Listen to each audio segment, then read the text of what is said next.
Olá, dando continuidade à devocional, Sabedoria, 14º dia. Quem pode questionar a sabedoria de Deus?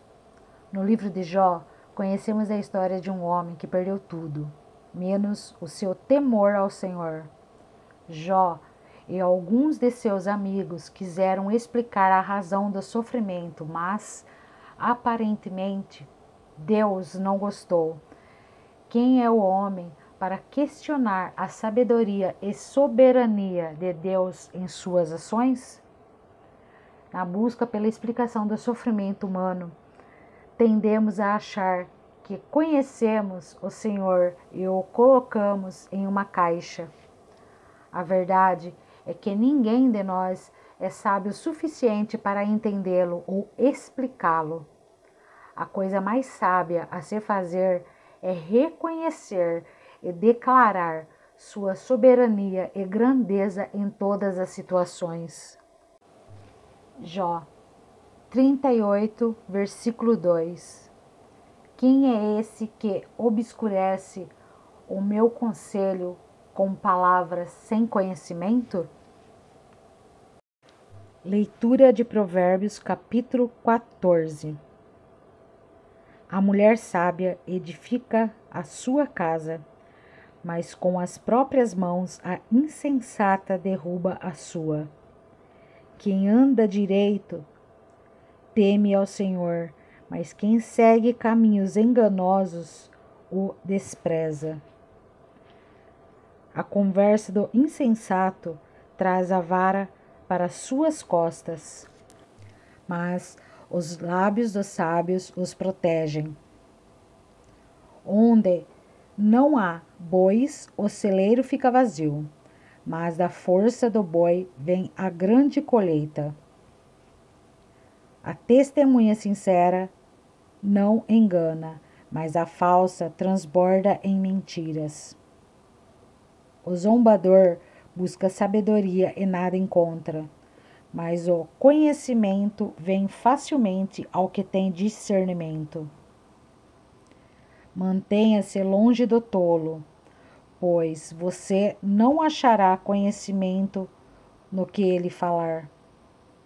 A sabedoria do homem prudente é discernir o seu caminho, mas a insensatez dos tolos é enganosa. Os insensatos zombam da ideia de reparar o pecado cometido, mas a boa vontade está entre os justos. Cada coração conhece a sua própria amargura, e não há quem possa partilhar sua alegria. A casa dos ímpios será destruída, mas a tenda dos justos florescerá. Há caminho que parece certo ao homem, mas no final conduz à morte. Mesmo no riso, o coração pode sofrer, e a alegria pode terminar em tristeza. Os infiéis receberão a retribuição de sua conduta, mas o homem bom será recompensado. O inexperiente acredita em qualquer coisa, mas o homem prudente vê bem onde pisa. O sábio é cauteloso e evita o mal, mas o tolo é impetuoso e irresponsável. Quem é irritadiço faz tolices, e o homem cheio de astúcia é odiado. Os inexperientes herdam a insensatez, mas o conhecimento é a coroa dos prudentes. Os maus se inclinarão diante dos homens de bem, e os ímpios às portas da justiça. Os pobres são evitados até por seus vizinhos, mas os amigos dos ricos são muitos. Quem despreza o próximo comete pecado, mas como é feliz quem trata com bondade os necessitados. Não é certo que se perdem os que só pensam no mal? Mas os que planejam o bem encontram amor e fidelidade. Todo trabalho árduo traz proveito, mas o só falar leva à pobreza. A riqueza dos sábios é a sua coroa, mas a insensatez dos tolos produz apenas insensatez. A testemunha que fala a verdade salva vidas, mas a testemunha falsa é enganosa. Aquele que teme o Senhor possui uma fortaleza segura, refúgio para seus filhos. O temor do Senhor é fonte de vida e afasta das armadilhas da morte. Uma grande população é a glória do rei, mas sem súditos, o príncipe está arruinado. O homem paciente dá prova de grande entendimento, mas o precipitado revela insensatez. O coração em paz dá vida ao corpo, mas a inveja apodrece os ossos. Oprimir o pobre é ultrajar o seu Criador, mas tratar com bondade o necessitado é honrar a Deus. Quando chega a calamidade, os ímpios são derrubados. Os justos, porém, até em face da morte, encontram refúgio. A sabedoria repousa no coração dos que têm discernimento, e mesmo entre os tolos, ela se deixa conhecer.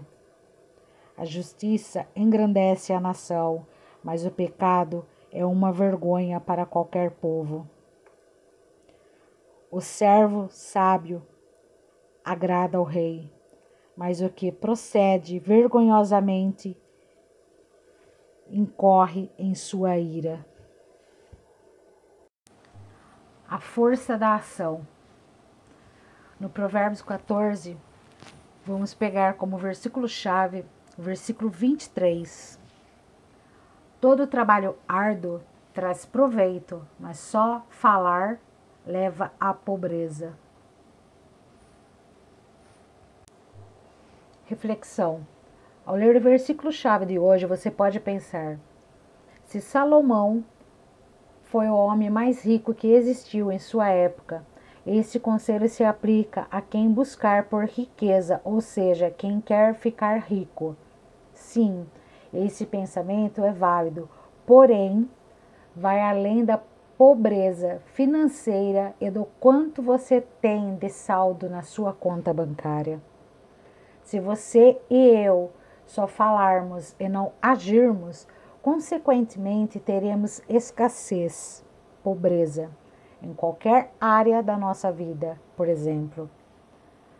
Se eu apenas falar sobre ter fé e não colocá-la em prática, terei uma vida espiritual pobre. Se eu só falar sobre o desejo de ter sucesso na carreira, mas não ter ações para me desenvolver, com o risco de ser mais um daqueles funcionários na fila do RH para um feedback negativo. Muito mais do que falar sobre mudanças, sonhos e conquistas, é preciso tomar a iniciativa. É preciso ser protagonista da sua própria vida. Muitas vezes se olha apenas para as circunstâncias e não se faz nada para mudar. Com certeza, há problemas e desafios que podem dificultar o processo e que não dependem de nós. Por exemplo, o clima e o limite de 24 horas do nosso dia, mas temos controle sobre nossas ações e reações. Deus nos ama tanto que nos deu liberdade para escolher. Dentro do nosso círculo de influência, podemos agir e realizar as mudanças que são necessárias. E se o desafio é impossível, ainda assim, você tem acesso livre a Deus, que pode alterar o curso da sua história. Mas até para Ele agir, você precisa ter a atitude da fé. Precisamos de menos blá blá blá e mais ação. Aprender a aplicar o princípio de autorresponsabilidade e comprometimento em cada área da vida. Nas finanças, relacionamentos, saúde, carreira, trabalho, ministério pastoral, na liderança de sua equipe, na conquista de seus sonhos. Aplicação. Faça o exercício a seguir para aplicar este princípio de sabedoria em sua vida. 1. Liste suas desculpas, as falas de forma reativa e o que diz para si mesmo para justificar sua inatividade. 2. Na coluna ao lado, para cada desculpa, liste uma ação proativa. Coloque data para entrar em ação. Ser reativo, ser proativo. Oração. Peça a Deus para te inspirar a ter ações que abençoam e geram abundância na sua vida pessoal, profissional e ministério. E você? Como a proatividade pode fazer sua vida ser mais abundante?